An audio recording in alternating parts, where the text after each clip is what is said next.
Pemirsa apa kabar? Kini Anda tengah menyimak Warta Berita PTS tanggal 5 Januari. Tanggal 3 kemarin lusa, Presiden Donald Trump memerintahkan pasukan khusus Amerika untuk menyerbu Venezuela dan menangkap serta membawa Presiden Nicolas Maduro Moros beserta istrinya ke New York. Mereka akan didakwa atas pelanggaran transaksi narkoba pada tanggal 6 waktu Taiwan. Menteri Luar Negeri Amerika menekankan bahwa hal ini bukan merupakan perang melawan Venezuela. Oleh sebab itu, tidak memerlukan persetujuan Kongres. Dini hari tanggal 3 Januari, ledakan terdengar di ibu kota Venezuela dan beberapa lokasi militer penting. Pasukan elit Delta Force Amerika Serikat menyerbu pangkalan militer, menangkap Presiden Nicolas Maduro dan istrinya yang sedang tidur. Operasi pengeboman selesai dalam setengah jam. Setelah itu, Trump mengunggah foto Maduro yang diborgol saat dibawa pergi. Di bawah pengawalan ketat, Maduro dan istrinya tiba di Bandara Manhattan, New York. Pasangan tersebut dijadwalkan hadir di pengadilan pada dini hari tanggal 6 waktu Taiwan untuk menghadapi dakwaan dari pihak Amerika Serikat terkait penyelundupan narkoba dan kejahatan lainnya. Setelah Maduro dibawa paksa oleh militer AS, Mahkamah Agung Venezuela menunjukkan Wakil Presiden Delcy Rodriguez sebagai pemimpin sementara. Pada tanggal 4, Trump menegaskan bahwa Amerika Serikat ingin berinvestasi pada sumber daya minyak Venezuela dan mengancam jika Rodriguez tidak mau bekerja sama dengan AS, ia akan menanggung konsekuensi yang sangat berat. Menanggapi berbagai pertanyaan, Menteri Luar Negeri Amerika Serikat Marco Rubio menegaskan operasi militer AS kali ini bukanlah pernyataan perang terhadap Venezuela sehingga tidak memerlukan persetujuan dari Kongres. This was an arrest operation. This is a law enforcement operation.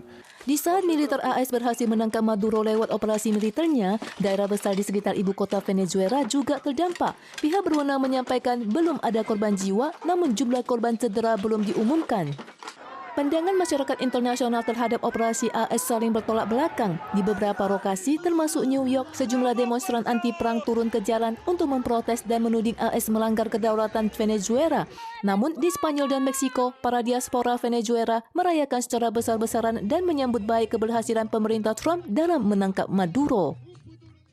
Aksi penyergapan oleh Amerika terhadap Venezuela dicemaskan berpotensi menimbulkan efek tiru bagi Tiongkok yang mungkin juga akan mengikuti jejak ini dan menyerang Taiwan. Namun pakar Taiwan menilai hubungan antar selat jauh lebih kompleks sehingga tantangan yang dihadapi Tiongkok juga jauh lebih besar. Serangan ini menyebabkan warga Venezuela panik dan berebut bahan bakar serta barang kebutuhan pokok. Mobil demi mobil melintas, ada yang mengantre untuk mengisi bahan bakar, ada pula yang bersiap membeli kebutuhan pokok. Pada dini hari tanggal 3, Amerika Serikat melancarkan serangan mendadak terhadap ibu kota Venezuela. Pada pagi itu, masyarakat terlihat masih cukup tenang. Para pengusaha Taiwan di Venezuela menyatakan semua orang sudah memiliki firasat sebelumnya. 在委内瑞拉人的心中也都已经有做好心理准备了，那只是不知道哪一天会到来。 Aksi Amerika Serikat memicu perhatian dunia. Apakah Tiongkok akan memanfaatkan hal ini untuk melegitimasi tindakan terhadap Taiwan?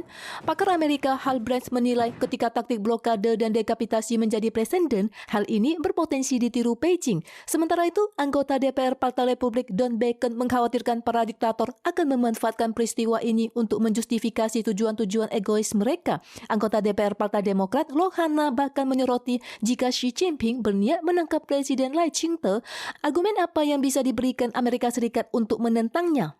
两岸的这个局势包括这个军事的这些作为，它的难度跟复杂度应该是远超过于美国这一次对于委内瑞拉所采取的军事行动。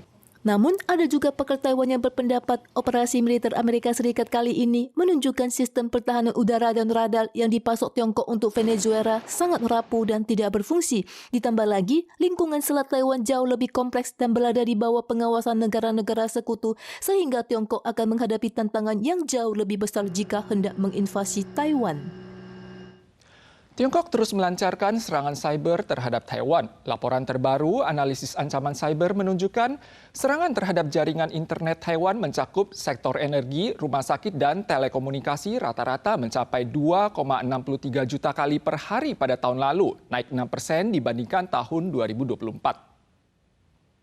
Laporan terbaru analisis ancaman cyber Tiongkok terhadap sarana infrastruktur utama Taiwan pada 2025 yang dirilis Biro Keamanan Nasional menunjukkan metode serangan cyber Tiongkok terus diperbarui, terutama selama ajang perayaan besar dan pidato penting kenegaraan. Laporan tersebut menyatakan Jumlah serangan cyber terhadap sarana infrastruktur utama Taiwan mengalami peningkatan dari 1,23 juta kali per hari pada 2023 menjadi 2,63 juta kali per hari pada 2025 atau naik 6% dibandingkan 2024. Metode serangan terutama menargetkan kerentanan perangkat lunak dan perangkat keras, mencakup bidang energi, penyelamatan darurat, rumah sakit, dan telekomunikasi.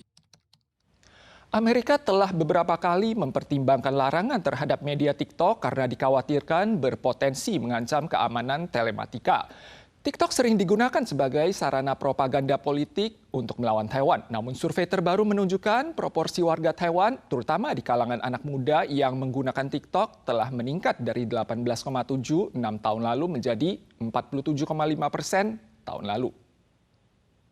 Cara orang mengonsumsi konten informasi di zaman serba medsos ini semakin beragam. Berdasarkan survei Badan Komunikasi Nasional NCC, lebih dari 80% masyarakat pernah menonton konten dan berbagi video di platform daring. Di antaranya, penggunaan TikTok mengalami pertumbuhan pesat melonjak hingga 47,5% pada tahun lalu.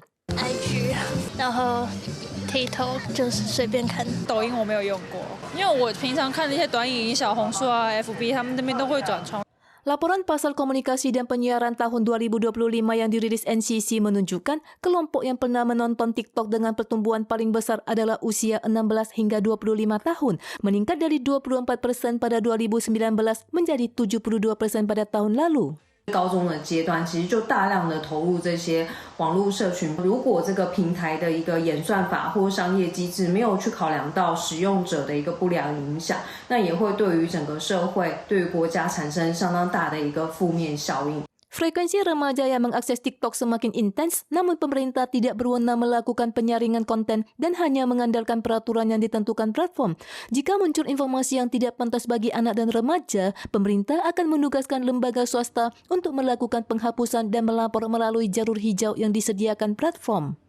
Menurut institusi pengawas jaringan internet IWIN, 3 pengaduan terbanyak di media sosial adalah pornografi, perundungan, dan kekerasan. Lembaga ini menegaskan selain mendorong platform menyediakan perlindungan bagi anak dan remaja, konten ilegal yang tidak diperbaiki setelah diberi teguran dapat membuat penyelenggara platform didenda antara 60.000 hingga 300.000 dolar Taiwan.